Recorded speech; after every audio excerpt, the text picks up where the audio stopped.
क्या आप जानते हैं कि दुनिया की छत कहे जाने वाले हिमालय में हजारों फीट की ऊंचाई पर खामोशी से एक ऐसा काम हो रहा है जो आपके और हमारे भविष्य को हमेशा के लिए बदल सकता है?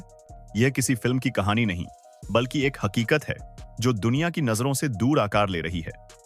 हम सब ने चीन की विशालकाय थ्री गॉर्जेस डैम के बारे में सुना है, जिसने पृथ्वी की घूमने की गति को भी धीमा कर दिया था। एक ऐसा प्रोजेक्ट जिसने इंजीनियरिंग की सीमाओं को नई परिभाषा दी। पर यह तो बस एक ट्रेलर था। असली कहानी तो अब शुरू हो रही है। वीडियो को अंत तक देखिएगा, यह आपको पूरी तरह से चौंका देगी। लेकिन आगे बढ़ने से पहले हमारी आपसे एक छोटी सी रिक्वेस्ट है कि अगर आप हमारे चैनल पर पहली बार आए हैं तो प्लीज इसे सब्सक्राइब जरूर कर लीजिए, और अगर वीडियो पसंद आए तो उसे लाइक करना मत भूलिएगा। सोचिए, एक ऐसा गुप्त प्रोजेक्ट जो थ्री गॉर्जेस डैम से 3 गुना ज्यादा शक्तिशाली है।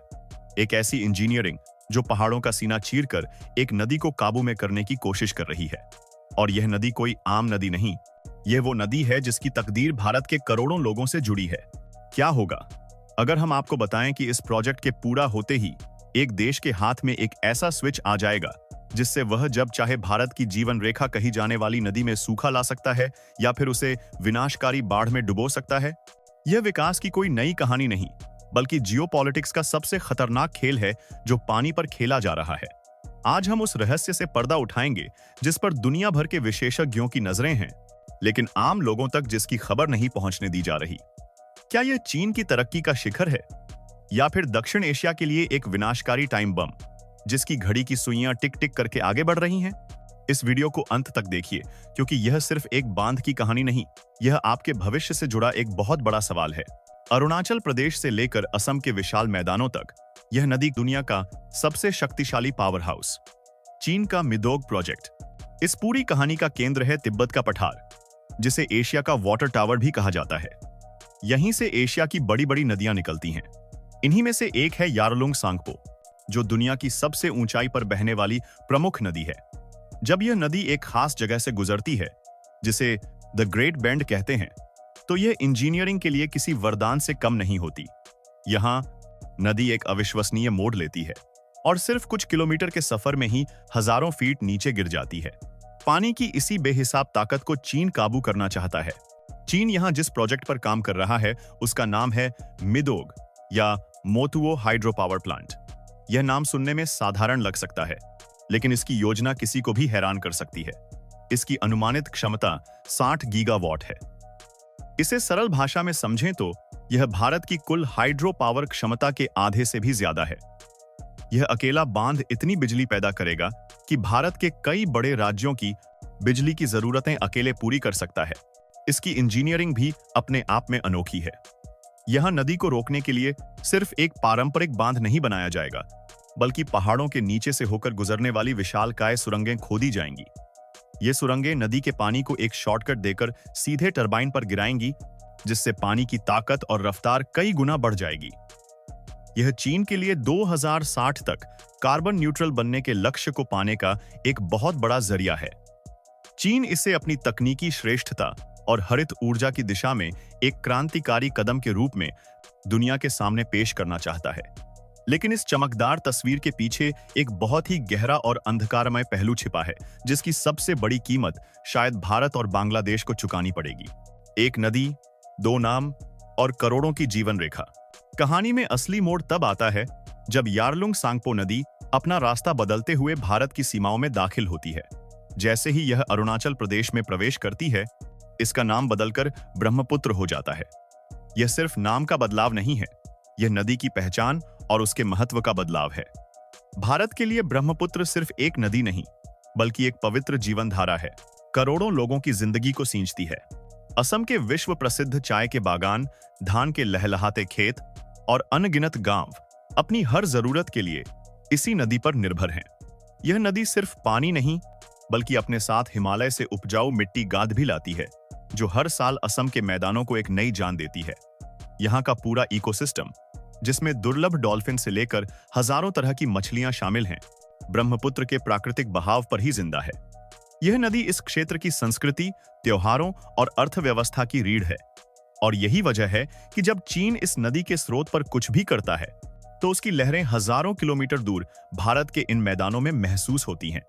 जो प्रोजेक्ट चीन के लिए सिर्फ गीगावाट और बिजली के आंकड़े हैं, वही भारत के लिए अस्तित्व और सुरक्षा का सवाल बन जाता है।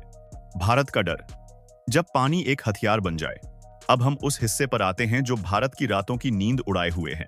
भारत की सबसे गहरी चिंता यह है कि मिदोक डैम के बनने के बाद ब्रह्मपुत्र के पानी का रिमोट कंट्रोल पूरी तरह से बीजिंग के हाथों में चला जाएगा। यह एक ऐसा रणनीतिक हथियार होगा जो किसी भी सैन्य हथियार से ज्यादा खतरनाक साबित हो सकता है। पहला डर, सूखे का हथियार। कल्पना कीजिए, भारत में मॉनसून कमजोर पड़ा है और उत्तर पूर्वी राज्यों में पानी की किल्लत है। किसान आसमान की ओर देख रहे हैं। ठीक उसी वक्त चीन अपने बांध में पानी जमा करना शुरू कर देता है और नदी के बहाव को बेहद कम कर देता है। इसका नतीजा क्या होगा? ब्रह्मपुत्र एक पतली धारा में सिमट जाएगी। करोड़ों लोगों के लिए पीने के पानी का संकट खड़ा हो जाएगा, खेती चौपट हो जाएगी और पूरी अर्थव्यवस्था डगमगा जाएगी। दूसरा डर, बाढ़ का हथियार। इसका ठीक उल्टा और भी भयावह है। मान लीजिए, मॉनसून के मौसम में भारत में पहले से ही भारी बारिश हो रही है और ब्रह्मपुत्र उफान पर है। अगर उस समय चीन अपने बांध के गेट खोलकर जमा किया हुआ अरबों लीटर पानी एक साथ छोड़ दे, तो यह एक प्राकृतिक आपदा नहीं, बल्कि मानव निर्मित प्रलय होगी। पानी की एक विशाल दीवार अपने रास्ते में आने वाले हर गांव, शहर, पुल और इंसान को बहा ले जाएगी। यह एक ऐसी बाढ़ होगी जिसके लिए कोई तैयारी नहीं की जा सकती। तीसरा डर, पर्यावरण का धीमा जहर। यह बांध नदी के साथ बहकर आने वाली उस उपजाऊ गाद को भी रोक लेगा जो हजारों सालों से असम और बांग्लादेश के डेल्टा को उपजाऊ बनाती आई है। जब यह जीवनदायिनी गाद रुक जाएगी, तो धीरे धीरे जमीन की उर्वरता खत्म होने लगेगी। खेती मुश्किल हो जाएगी और इसका असर हमारी फूड सिक्योरिटी पर पड़ेगा। सबसे गंभीर बात यह है कि भारत और चीन के बीच पानी के बंटवारे को लेकर कोई भी कानूनी रूप से बाध्यकारी संधि नहीं है। चीन हाइड्रोलॉजिकल डेटा साझा करने में भी हमेशा आनाकानी करता रहा है। ऐसे में भारत के पास भरोसा करने के अलावा कोई विकल्प नहीं बचता और मौजूदा जियोपॉलिटिकल तनाव को देखते हुए यह भरोसा बहुत कमजोर है। प्रकृति का क्रोध और भारत का जवाबी कदम। इस कहानी में सिर्फ इंसान ही विलेन नहीं है, प्रकृति भी एक बहुत बड़ी भूमिका निभा रही है। यह पूरा हिमालयी क्षेत्र इंडियन और यूरेशियन टेक्टोनिक प्लेट्स के टकराव बिंदु पर स्थित है।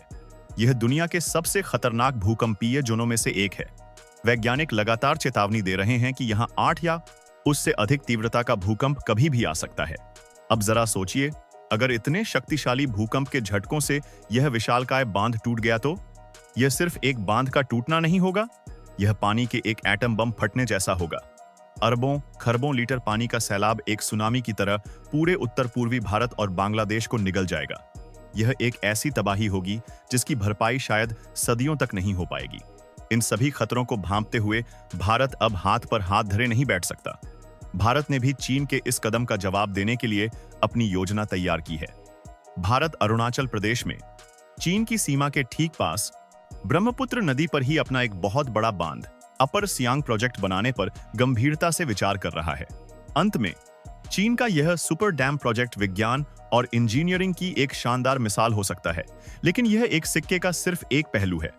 दूसरा पहलू भू राजनीति, अविश्वास, डर और एक संभावित विनाश का है। यह सिर्फ कंक्रीट, स्टील और बिजली की कहानी नहीं है, यह पानी पर अधिकार की कहानी है जो भविष्य का सबसे कीमती संसाधन होगा। अगर आपको यह वीडियो पसंद आया तो इसे लाइक करें, अपने दोस्तों के साथ शेयर करें और हमारे चैनल को सब्सक्राइब करना न भूलें। मिलते हैं अगले वीडियो में एक और ऐसी ही रोचक कहानी के साथ। जय हिंद।